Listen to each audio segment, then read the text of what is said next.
ఈ సంక్రాంతి శుభ సందర్భంగా సివిఎస్ఆర్ ఇంకొక ఇన్నోవేషన్ కనుక్కోవడం జరిగింది. అవే నూకలు. నూకల్ని మనం పొలాల్లో, వరి పొలాల్లో చల్లడం చేయడం జరుగుతూ ఉంది. ఈ ప్రక్రియ ఎందుకు చేస్తున్నాం? మనకి రైస్ ఇప్పుడు వడ్డిచ్చేవాడు మనవాడైతే విందు మందే అన్నట్టుగా రైస్ మిల్లు ఆడిస్తూ ఉంటాం, నూకలు వస్తూ ఉంటాయి మనకి.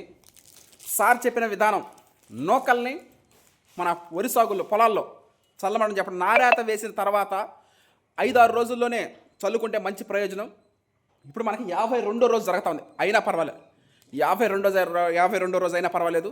మనము ఈ నూకల్ని మన వరి సాగుల్లో చల్లడం జరుగుతుంది. ఇది ఒక ఇన్నోవేషన్.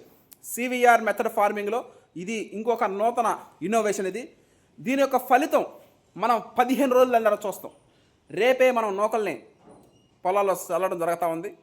దీని యొక్క ఫలితం అంటే గ్రోతింగ్ కానీ, కలుపును అరికట్టడం కానీ, ఇవన్నీ మీరు క్లియర్ కట్గా చూస్తారు. ఈ నూకలు చల్లడం వల్ల ప్రయోజనం ఏంది, దానివల్ల మనం ఒక ఉపయోగం ఏంది అంటే కలుపు నిర్మూలన.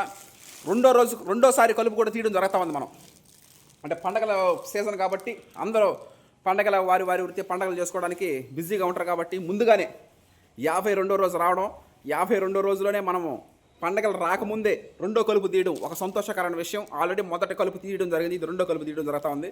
రేపు మనం నూకలు మన వరి సాగులో చేయడం చల్లతా ఉంది. దాని యొక్క ప్రయోజనం మీరు ఇంకో 10-15 రోజుల్లో చూస్తారు.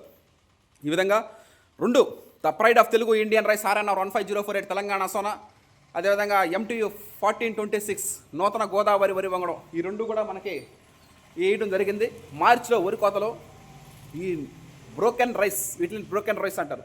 ఇప్పుడు రైస్ ఆడించిన తర్వాత మనకు వచ్చేటువంటిది brown rice, single polished rice, white rice, ఇలా 3 టైప్స్ ఆఫ్ రైసెస్ వస్తాయి. వాటితో పాటుగా నూకల్లో తౌడు కూడా వస్తుంది. ఈ నూకల్ని మన పొలాల్లో సాగడం జరుగుతూ ఉంది. Thank you.